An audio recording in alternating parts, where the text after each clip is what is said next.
Hi, today is April 29th, 2025. Welcome to the Kubescape community meeting.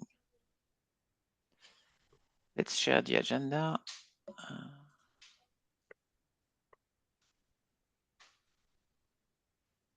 Where is my agenda? Sorry.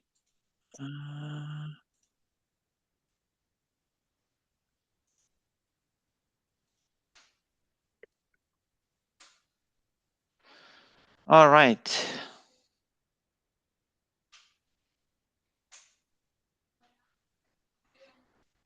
So, are you here, Constance? Oh, yeah. Cool. I think you are the first in the agenda. Sorry. Yeah, I deleted myself from the attendees because I thought it wasn't happening. But yeah, hi everyone. Thanks for having me on. Yeah, so I asked some questions with regard to the triggering in the node agent. And the idea was that we record, so we basically extend the idea of a SBOM to a bill of behavior, which would require that we record an application profile in a cluster tech stack A and transfer that into cluster stack B, so which might be completely different. And a requirement would be that Kubescape or Inspector Gadget would read an externally provided application profile without triggering its own recording. And so that's the functional spec essentially. And currently what I'm doing is just to prove the point that this works across different Kubernetes, different versions, etc., different architectures. I just patch the application profile and await, and I discard what Kubescape does originally. Now, I was looking in, yeah, sorry, go ahead. Yeah. Yeah, I just want to clarify something about this because the original design of application profile was exactly this, like when the node agent sees a container that's starting, it looks up whether there is an existing application profile for that container, and if there is at the workload level, then it should not start recording and use that application profile. Matthias, can you confirm that this is how it works today? Because that was the original kubecop behavior before we transferred the code. Yes. Yeah, basically, this is how it's supposed to work. Just that the I think it's almost. There are some almost because the naming is difficult to get right because yeah. So it's essentially if you remove the UUID generation, or you say something like don't overwrite, or each time the pod reboots and it gets a new name, then it will record a new application profile. Whenever that UUID that is to replica set or deployment or whatever you have. The generated name. Yeah, it's the pod how it's called? Generated name. Yeah. Yes. Yes. So in the way it should work, and I'm talking about theory. I'm not sure about the actual implementation. But in theory, the idea would be that the application profile you're moving from one cluster to another cluster should be at the workload level. So it should match the name of the workload. In case of a deployment, it should be at the deployment level. And if the pod that is starting, it looks up whether there is an existing application profile or connected through the owner reference. So the pod is connected to the replica set. The replica set is connected to the deployment object. So if there is an application profile that is bound to the deployment, it shouldn't start recording and should start to use the deployment. And in that case, there wouldn't be a problem with the naming convention. Yeah. Again, I'm not completely sure how it's except that the problem is the deployment name is not enough. Because if you change the image, if you change an environment variable, if you change I don't know, the command, then you will get another behavior potentially. This is why we use the replica set name to name the application profile, because it contains the pod spec hash. But it's the problem was with that it cannot be like, it's in conceptually okay for recording, but when you look at Constant's use case, it's really hard to make it right, and therefore I'm not we sure. said, I mean, if you take the exact same deployment and deploy it on 2 clusters, theoretically you should have the same pod spec hash. So the same replica set name. Is it okay, what you are that's seeing, interesting. Constance, or not? So I would, so you don't, I think it's a random generated number that gets No, appended. no, it's not. For the replica set, no. It's Okay, then I can it's check that. It's simply so in the moment, anytime, so it doesn't matter if it's daemon set, replica set, or whatever, it does retrigger if I kill a pod, or if I kill, in a replica set, if I kill a pod, it will retrigger the recording at the moment. So the only thing is like, how is that how it's supposed to work, and where do we change maybe, or do we want a functionality where we have one option that we don't retrigger the recording? So we have like an external supply or a predictable hash. We could also do that. Yeah. So so just for like I answer the second, and I let Matthias answer the first question. For second question, for sure. So you should be able to bring your own application profile. That was the whole concept. That's one of the reasons why we are doing this in a Kubernetes object, exactly because you can export an application profile in one cluster, commit it to your Git, and just deploy it together with the application in the other. So if it's not working, then it's something that needs to be fixed. Yeah. So what I confirm that what we use to name the application, the application profile, is the in the case of a deployment or even a daemon set, I think we use the annotation that is the pod template hash, and this one is literally the pod template then hashed, and there are like some things that are removed. I think I can try to find the code and share it. I don't know what I am sharing at the moment. The Slack. Oh, okay. So yeah, then in this case, it would be predictable, and that would be totally enough. If I can just use the same hash function, then that's good enough for me. Yeah.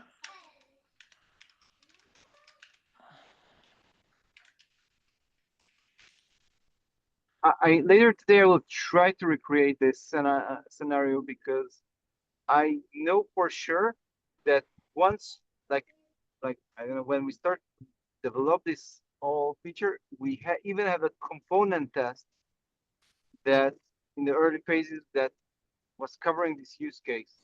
So it's exactly because one of the reasons we didn't want to wait for the learning period to be completed before we start to test detections. Therefore, we deployed the application together with the application, a pre-made application profile. So I need to check whether it still exists, and there might not, but again, it should be supported. So I think I just get the name right, then it should work, because that's exactly what I do with patch, right? I just take the only thing I'm waiting for, that I get the right name, and then I patch it the moment I have the name. Yeah. And actually, yeah, until you kill the replica set, you are still getting the same pod name, because the pod hash doesn't change. But if you do restart in K9s, for instance, it adds an annotation and then it changes the pod template Yeah. hash. Yeah. Maybe something that we could add to the node agent is maybe a Kubescape annotation that allows you to specify the name of the application profile that you want to use. You see? Yeah. Or I would simply say like it's external. You just simply expect in this case that it's delivered to the node agent, that it doesn't even record Yeah. any. Yes. Yes, this would actually help. So then you can give whatever name you want and just say, okay, this workload is supposed to use this application profile, and then you can take the naming that you want, and then we skip the learning period, skip everything, and we immediately go into alerting. Yeah. What do you think, Ben? Can you say so? What was the idea that if you The are idea would be to have like a magic annotation that allows you to specify an application profile to use in the node agent. And so when the node agent starts monitoring the workload, if it sees this annotation, it will not even record, not even just take this application profile and start alerting. so instead of trying to work on trying to match the application profile, try to find the matching application profile based on the name, just like add an annotation to the workload and point to the application profile. Yeah. Um,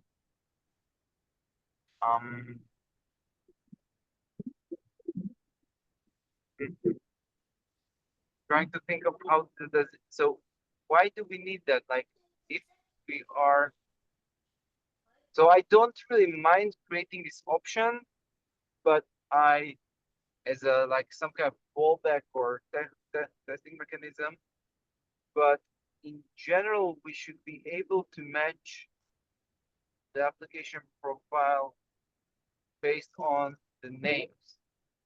Yes, and the name of the replica set in the case of a deployment. Yeah, yeah. But this is So what we I do. don't. Yeah, so I don't mind adding a second option, but the naming should work. But The naming the should work. naming works. That's what I'm telling you. It's just that it's very difficult to predict the name of the replica set when editing the deployment, because the replica set name is a hash, so you need to, like, you know, some predictive hash forgery. But Matthias, but again, I'm asking the other way. Why do we need to predict the hash? And I tell you why. So when I created the application profile, so the question is whether the application profile originally was created through monitoring. If I just wrote an application profile on my own, then you are right. It's nearly impossible to predict the name. But if I created an application profile through monitoring, then I already saw this hash. So then I have no problem of specifying this hash here and there and move it around. Except So if you have some so normally if you just take the same deployment, deploy it in 2 clusters, you should see the same, you should have the same pod spec, and you should have the same pod spec hash. So then the replica set name will be the same across clusters. yeah.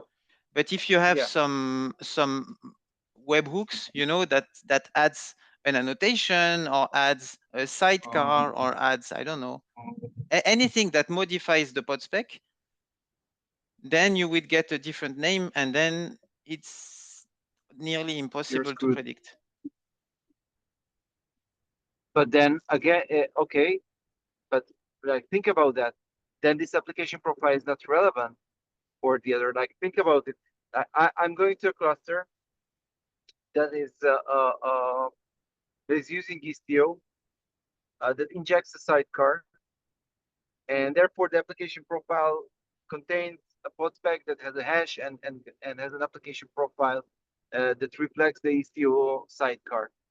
Now I'm moving to another cluster that doesn't have an Istio, but I would like to reuse the same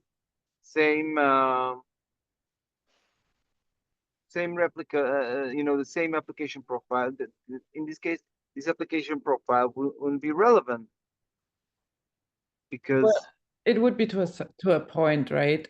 Because what we're trying to do is to generalize this as a standard, like for lots of people to use, even across like from OpenShift to let's say K0s. There you will have some differences. So we can't use the full application profile in the first place. We will have to do some regexing also with known networks and stuff. But we're trying to just find out if there is still a substantial amount of information that we can translate. And I think, for example, the file opens, those ones will translate really well. There will be other aspects that won't translate. So this is a much more generalized version. And I just think that Kubescape can do it out of the box with almost cosmetic changes. Whereas other vendors I've talked to, they are writing their own eBPF stuff and completely doing it by themselves. And I think if I want to recommend, I just do it with Kubescape. The only thing that's hindering me is essentially this hash, which is, and it's only cumbersome, right? Otherwise, this is the only thing. It is more. I don't look. So I don't don't want to mind pick your functionality at all. I don't again. I don't mind. Adding this option that Matthias said. I really don't mind. I'm all on board with it. I was just like wanted to like making sure that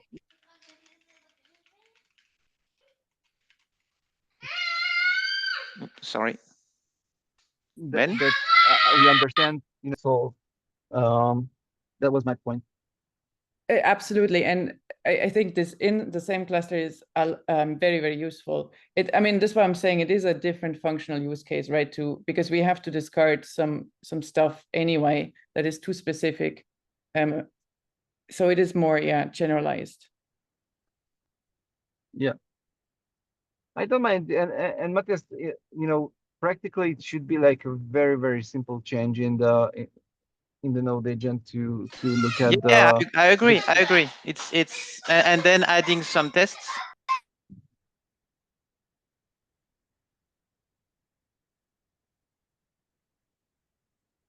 Yeah.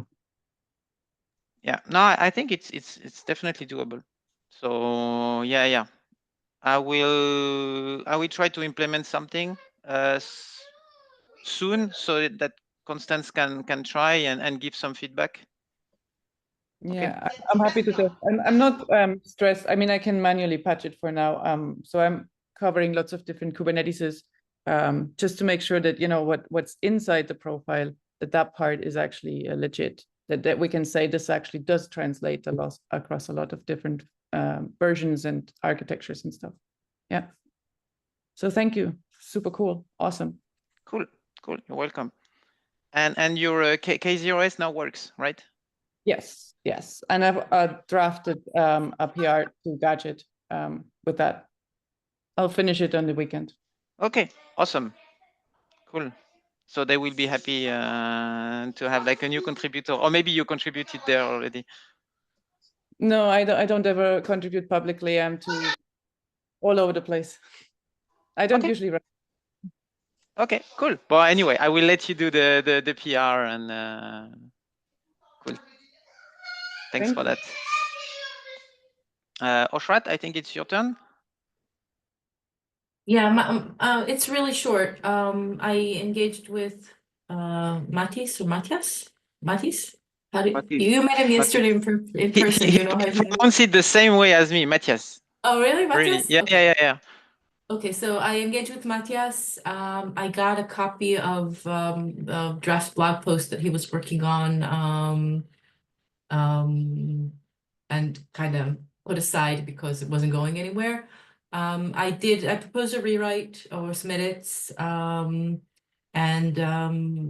I even made kind of it applicable to two versions, so one can go up on the Kubescape blog and one can go up on the Headlamp blog. So the ball's in his court at the moment. I hope that we see a PR on Kubescape IO pretty soon. Cool. Should I tag him in the notes? Yeah, why not? I wrote him on Slack, but you know, he's a contributor. He's a full-fledged contributor now, maintainer now. Maintainer, So, yes, he is a yeah, maintainer. so yeah. So Okay. Let's see. and I need to drop.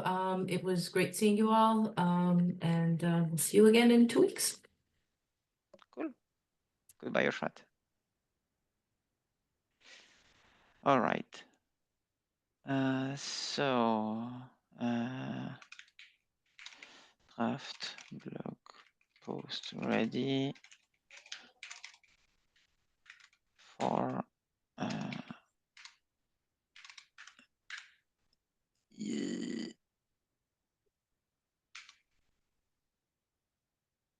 oof.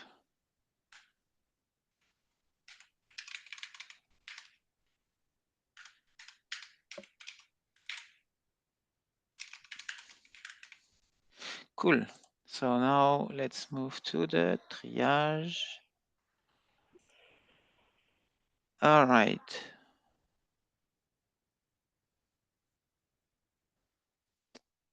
Let's see.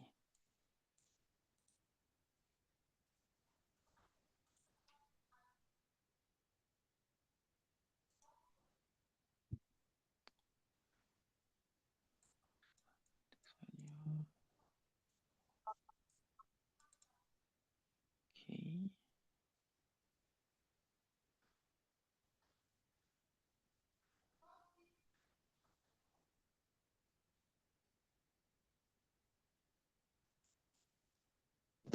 I agree. That's a good idea. Surely it's a feature.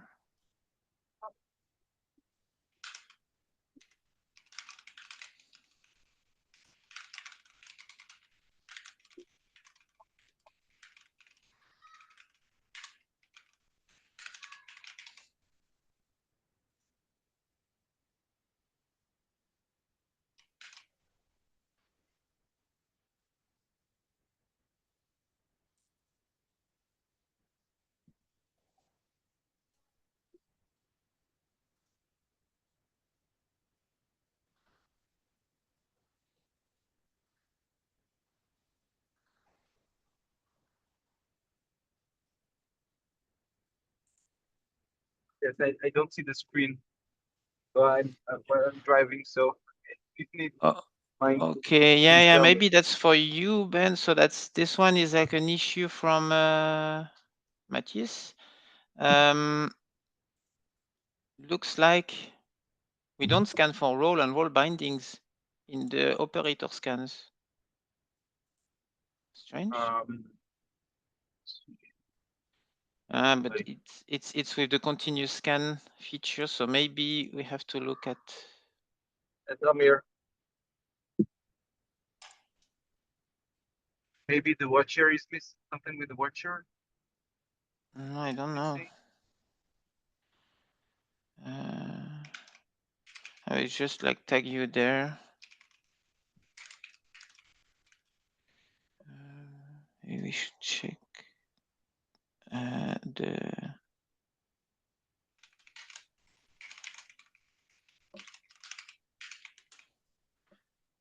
Okay, to be seen, but that's kind of high priority. Okay.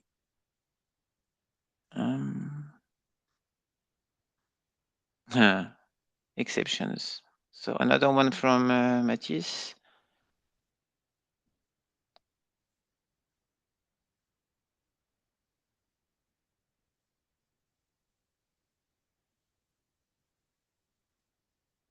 Yeah, so it should be possible to configure exceptions in the headlamp UI. Apply these exceptions to scanning and save the exceptions configuration for future use. Oh, yes. That's a huge feature.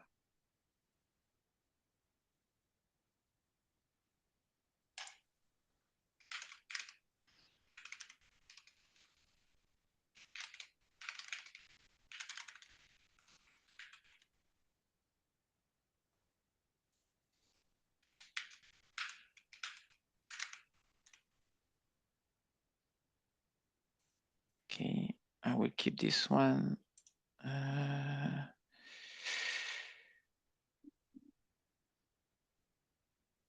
We don't have a label for. What's the name of the mentees that we take usually?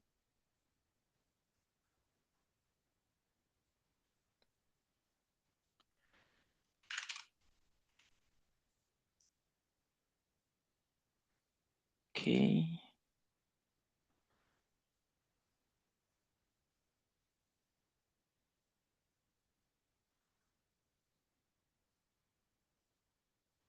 Okay, this one actually is some documentation needed.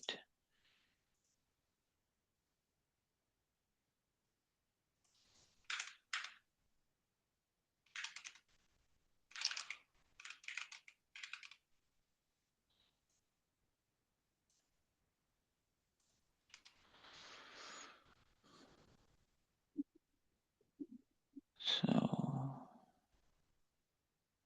in the Rego library, some of the controls, C12, C207, C259, test for secret credentials in environment variables. Okay. But it only tests for environment variables specified in env. Now we have env from with a config map ref. Oh my god. Or secret ref. Yeah, that's I think that's a known issue. We had missing things. Not a very easy to implement. But it's huge, no? Huge work for this, no? So the problem is that in theory it's not that's huge. We just need to start to pull together because of how Rego works. We need to pull also the config maps and secrets together with the workload object. And it's hard.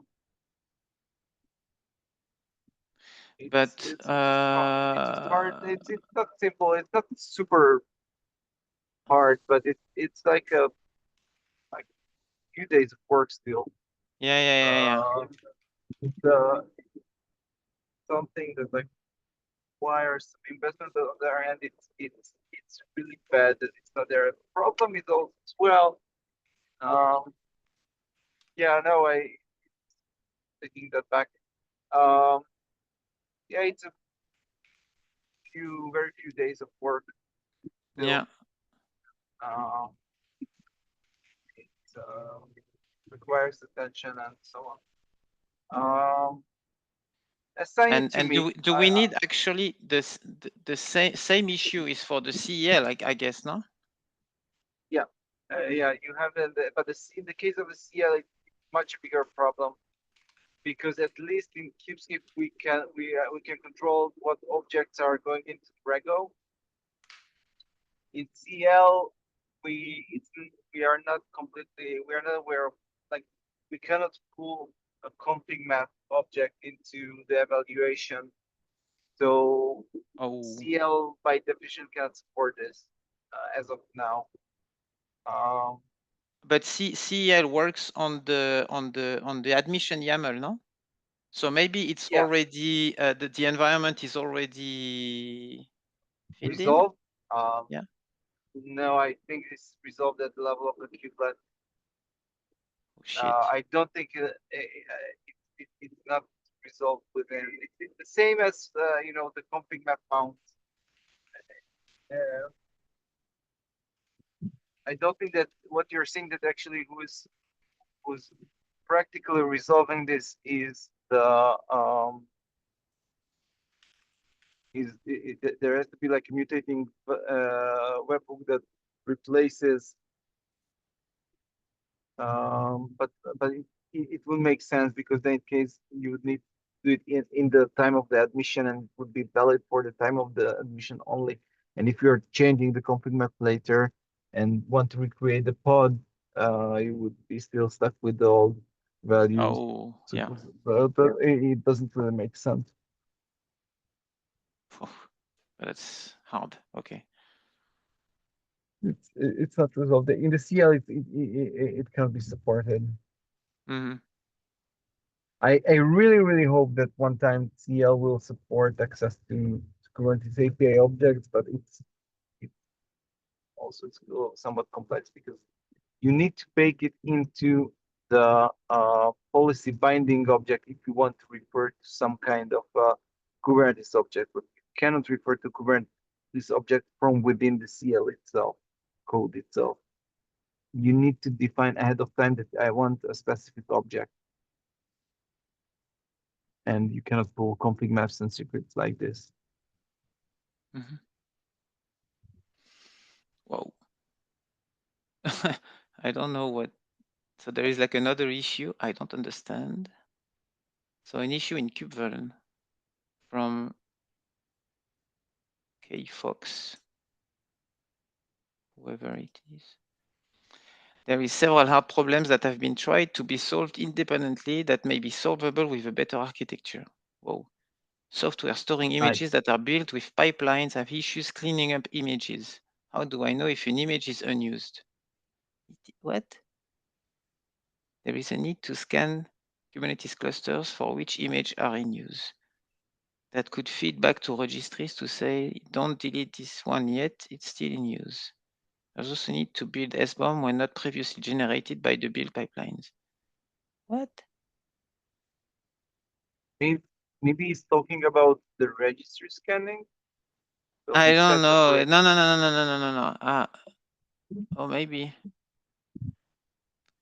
Kubevern can potentially be combined with these other pieces for a nice end-to-end solution. Oof.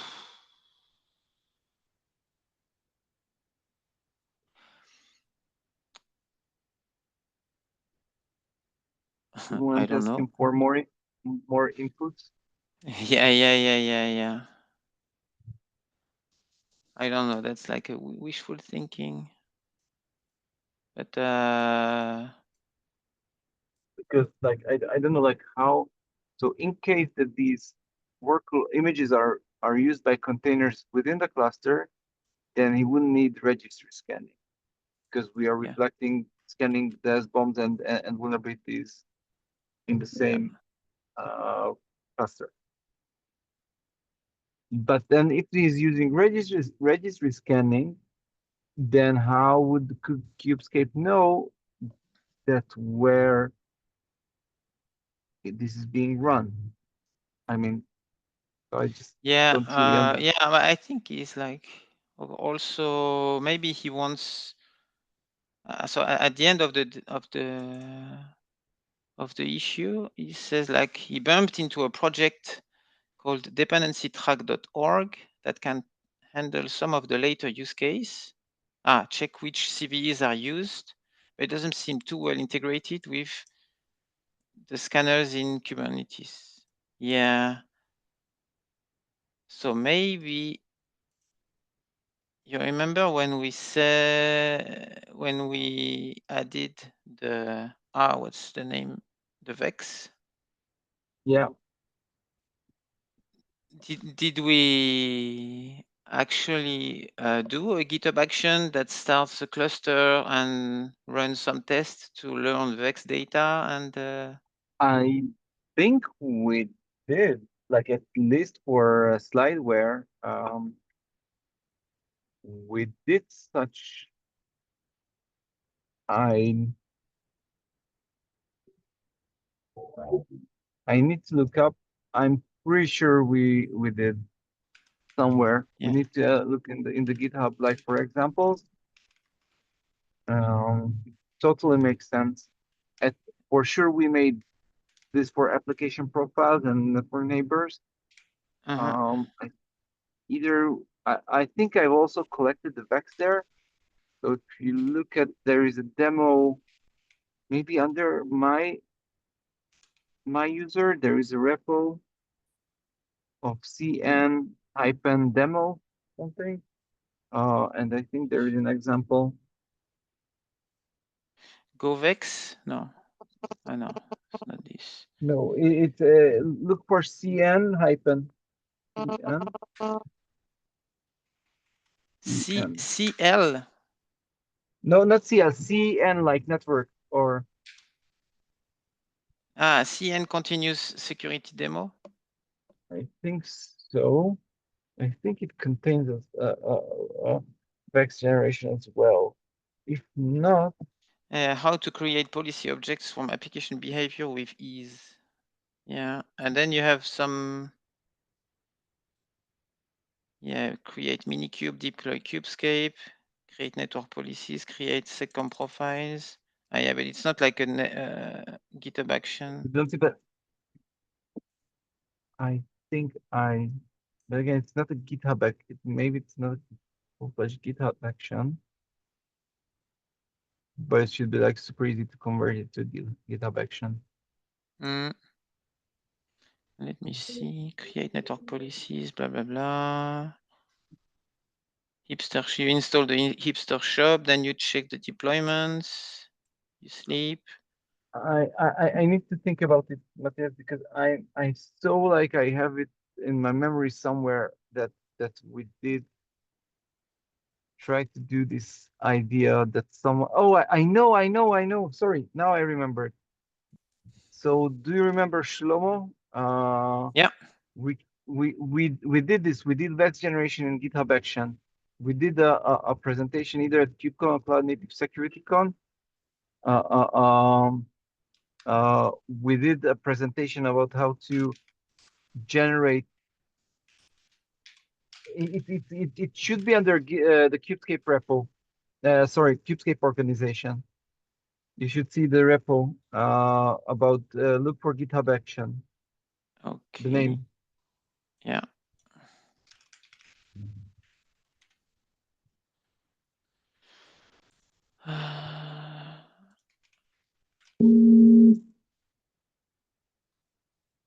So generate vex action. Yes. This GitHub action is designed to generate a vex document using Kubescape. It does by deploying a Helm chart into a kind cluster and running a test command. Perfect.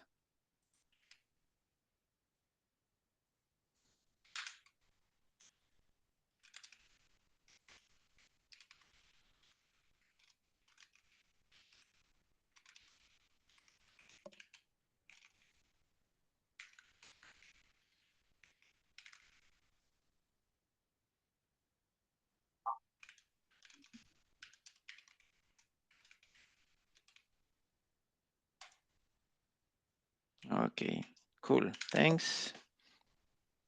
Blah, blah, blah.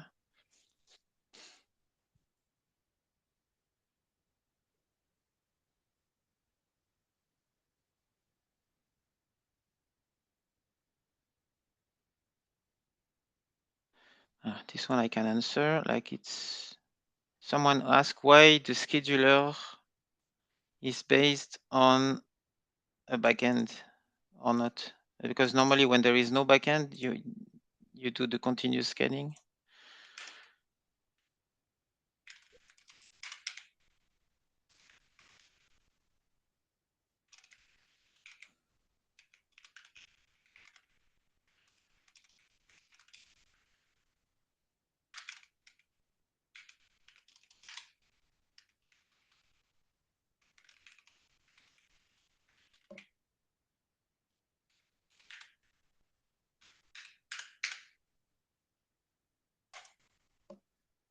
Okay, good.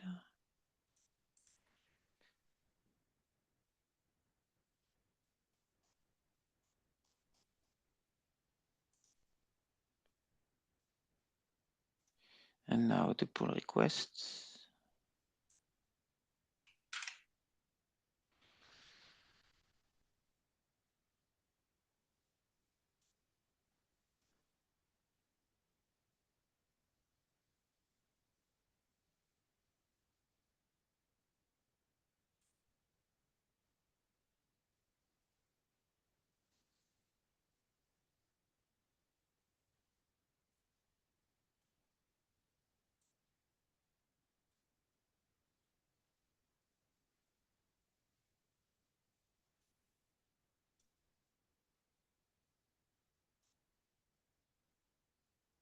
Matthias, I need to drop in like Yeah, 2 no minutes. problem. I will quickly finish. Thank you Yeah, very I much. see. Okay, thank you, everyone. Bye bye.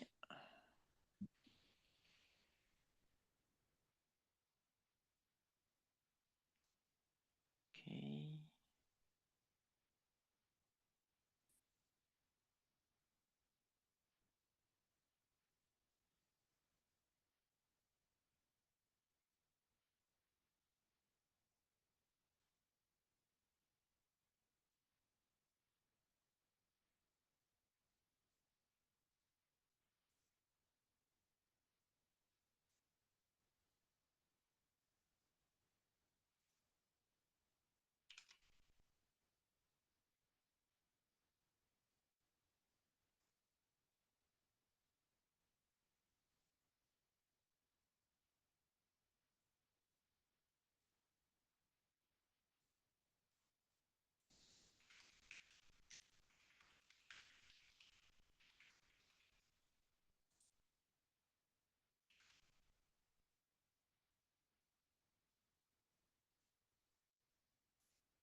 All right.